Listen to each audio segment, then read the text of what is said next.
She cried out before she even realized the noise escaped from her own voice.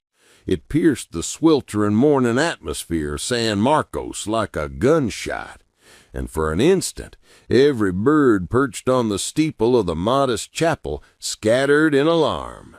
Anna Whittekin lingered on the entrance steps of the rectory, her cheeks burning, her fingers trembling in a manner she had not experienced since arriving in this arid Texas settlement. Certain individuals might have assumed she was injured, but the reality was more straightforward and somehow more painful. She was furious, she was isolated, and she had suppressed both emotions for an extended period. Her spouse, Benjamin, devoted every moment to secret texts in his grasp. He offered prayers before dawn. He examined writings until well past midnight. He tended to the ill. He advised fractured households. He ministered to the community with a compassionate spirit. Yet amid all that obligation, he overlooked the partner residing under his roof. Over a year had elapsed since he last clasped her palm, more than a year since he regarded her as anything beyond an element of his vocation. The rectory seemed confined in the summer warmth, timber walls perspiring under the rays, planks groaning like weary limbs. Anna frequently positioned herself beside the pane just to catch a draught, and on most occasions she persuaded herself she was content, that a virtuous woman could endure on responsibility solely, that wedlock was intended to be enduring and serene. But on this particular dawn, her emotions resonated more intensely than her reflections. She rested against the sill, trying to soothe the turmoil within her bosom. That was when she observed a horseman approaching along the gravel path, a lofty figure astride a bay stallion. Relaxed, unhurried, barren, brim angled downward. He daubed the perspiration from his collar, and the beams illuminated his frame with a gleam that caused her respiration to falter briefly. It was Lucas Hale, a cattleman who dwelt several miles southward of the village. 48 years of age, etched by sunlight and decades of strenuous labor, robust in the subdued manner typical of pioneers. He stopped to inspect the girth of his mount. Anna watched him longer than intended. She sensed her face heat, and she laughed softly at her own absurdity. She had not planned to speak, but a light-hearted remark escaped her tongue. Lucas glanced upward, offered a leisurely, affable grin, and inclined his headgear. It amounted to little more than a cordial interaction on a sultry Texas morn. But for Anna, a subtle alteration occurred, something she had tried to enter for a complete year of muteness. She retreated from the pane, her pulse racing excessively, and for the initial occasion she wondered whether a mere look could unsettle a woman to such a degree. What unfolds when life offers her more than a fleeting gaze? Anna could not dispel that instant from her mind. The radiance on Lucas, the effortless grin, the way in which one casual salutation seemed more comforting than numerous subdued suppers with her partner. She endeavored to dismiss it, assured herself it was merely a frivolous thought from a solitary dawn. But sometimes the ideas you deem trivial are those that persist the most. Over the subsequent few days, she found herself peering toward the lane more frequently than customary, attuned to the rhythm of hoofs traversing, pretending she was merely assessing the climate or the clothes drying outdoors. But inwardly she knew what she anticipated, and it unnerved her a little bit. Not because of any illicit desire, but because the faintest ember can resemble a blaze when one's spirit has remained frigid for a prolonged duration. Benjamin observed nothing. He seldom perceived matters beyond his addresses. He discoursed on obligation during morning meals. He conversed on belief during evening repasts. He invoked petitions long after she drifted into slumber. and Anna strove to recall that he was a noble individual, simply not one adept at cherishing a youthful spouse who yearned for mirth in her routine. One twilight, the humidity descended heavily upon San Marcos, so dense one could nearly detect the grit in the breeze. Benjamin entered the scullery and informed her he required a journey to Wichita Falls for several days. A gathering of clergy, a congregational concern demanding his attendance. He assembled his belongings prior to daybreak, bestowed upon her a mild inclination in lieu of an embrace, and departed into the ascending orb. The inaugural evening solitary felt peculiar, hushed in an unanticipated fashion. Each groan of the dwelling resounded more prominently. Each puff of air against the pane caused her spirit to leap. Nevertheless, she tried to compose herself through perusing holy verses, preparing infusion by commanding her anxieties to subside. Then arrived the disturbance, a firm thud against the rear entrance, succeeded by the echo of shoe packs on timber planks. Anna stiffened in place, her inhalation trapped in her torso. The rectory safeguarded the chapel contributions for the vulnerable, sufficient funds to lure the unsavory sort, and presently she was solitary in a residence that abruptly seemed vastly oversized. The footsteps advanced nearer, deliberate, assured, the sort of gait belonging to one convinced no obstacle could impede him. Anna grasped the nearest lantern, her digits quivering, her heartbeat resounding sufficient to overshadow the locusts beyond. She murmured a single supplication beneath her breath, not for miracles, not for guardians, merely for another to perceive her. She cried, but she possessed no notion who was poised to respond to that invocation, and she held no inkling how profoundly that juncture would transform the remainder of her life. Anna scarcely inhaled. She positioned herself within the subdued rectory, her spine flush against the partition. The shoe packs on the boards intensified, methodical strides, weighty strides. The variety that conveyed the fellow traversing them dreaded naught in this realm. An elongated shadow traversed the slender corridor. Anna clutched her lantern more firmly. For a fleeting moment she contemplated fleeing, but no refuge existed, no concealment, and the ecclesiastical funds rested in the office like an objective illuminated vividly. The door swung ajar, and the trespasser entered the room. His countenance was stern, his gaze keener than the blade at his waist. He uttered no phrase. He merely gestured towards the office. Anna withdrew, her articulation lodged in her gullet, her lantern quivered in her grasp. He seized her limb and thrust her apart, sufficient to propel her staggering, yet insufficient to topple her. He sought the funds, not additional, not diminished. Anna tried to summon help, but terror confined her utterance. The fella booted ajar the rear portal. Monies tumbled from a partially ajar container. Then an external alteration transpired. A fresh resonance sliced the darkness. Equine thuds on soil, shoe packs on the veranda, a figure expelling phlegm as though contemplating whether to rap. Earlier that week, Lucas had promised Benjamin he would visit bearing an antiquated scripture he had lent and a small contribution for the sanctuary construction reserve. So that evening, rather than proceeding directly homeward, he directed his steed towards the rectory. As he approached the barrier, he detected it, a clamor within the abode, a collision that did not resemble a volume tumbling. Anomaly afflicted a locale intended for tranquility. He discerned peril when he heard it, so he dismounted his steed and proceeded towards the portal, deliberate, cautious, like one who had confronted peril so many times he could almost detect the aroma in the ether.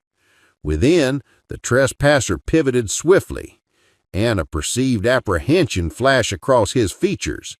Not remorse, merely dread of apprehension. He snatched the container of monies and dashed for the rear portal. But he advanced not far, for Lucas surged through the front like a tempest. He beheld Anna, beheld the disorder, beheld the nonentity fleeing, and that sufficed. He intercepted the fellow prior to the threshold.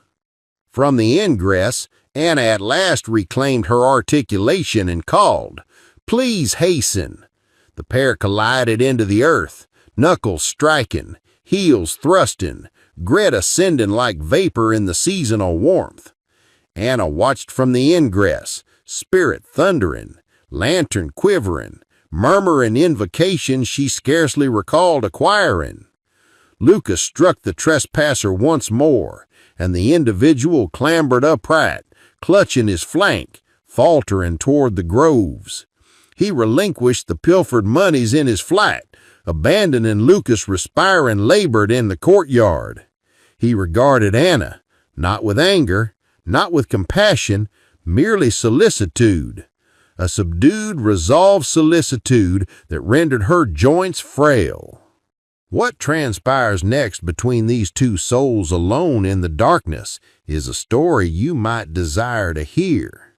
So if you're enjoying the story, kindly consider subscribing. And while you're lingering, prepare a vessel of infusion and tell me the hour in your locale of attendance. Anna remained immobile in the ingress, the lantern yet shuddering in her grasp, the nocturnal breeze humming encircling her as though undecided whether to refresh or freeze her utterly.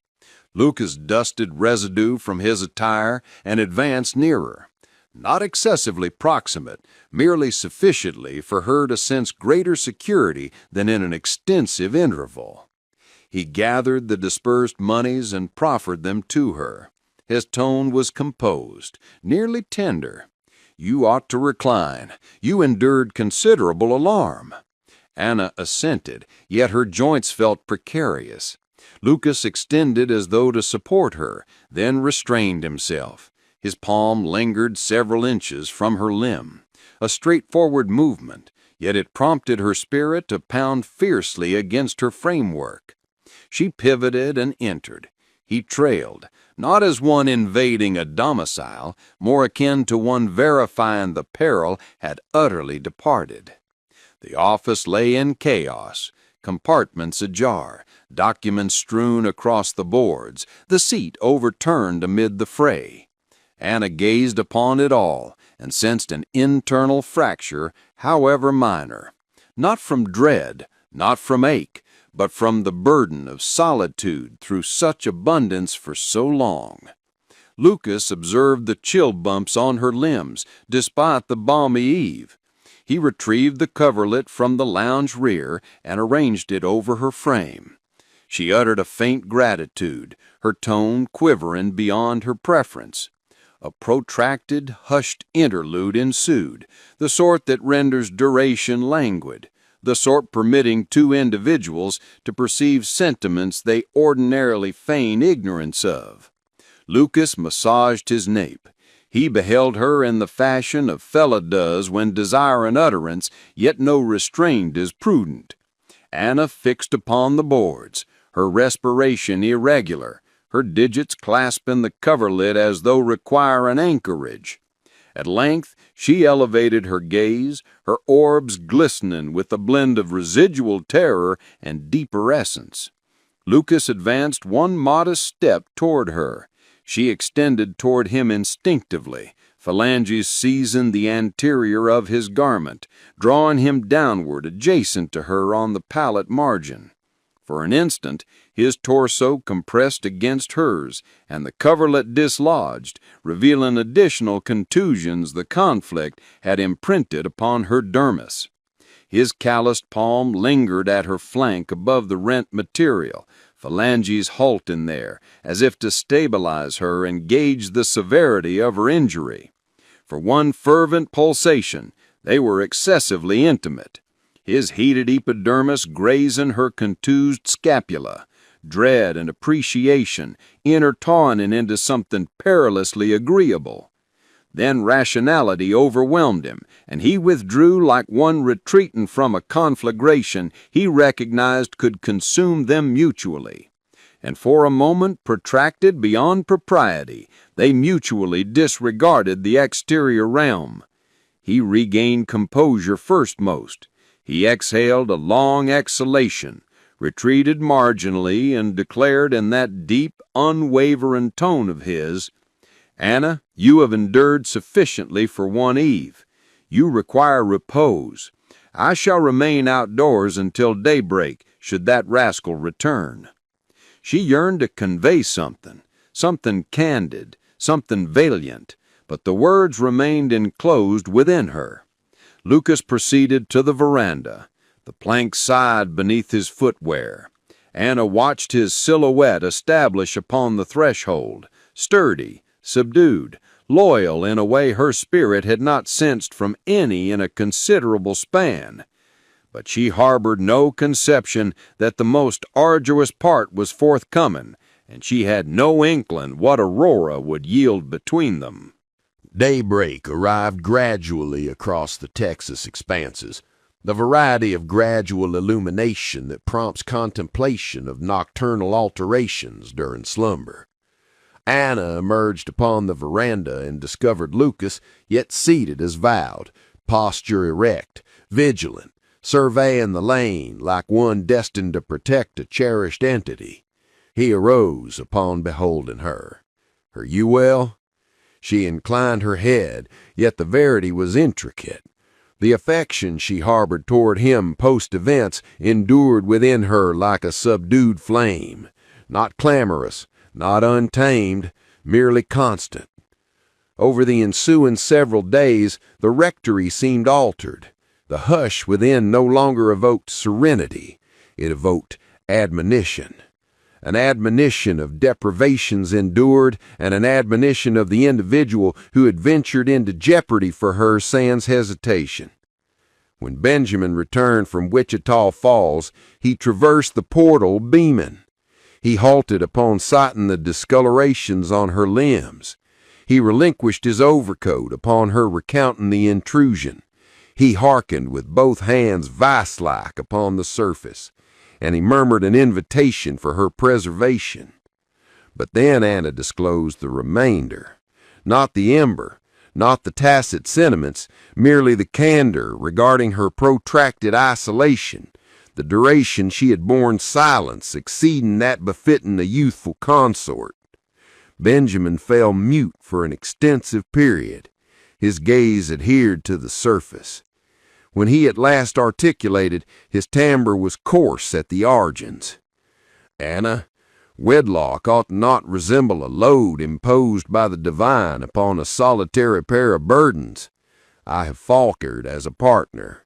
Should you elect to depart this abode, I shall declare to the assembly that the culpability resides with me, even should it forfeit my station at that lectern." No anger infused his timbre, solely grief for a life that had veered unnoticed by either. He expected communal discourse. He foresaw clerical scrutiny.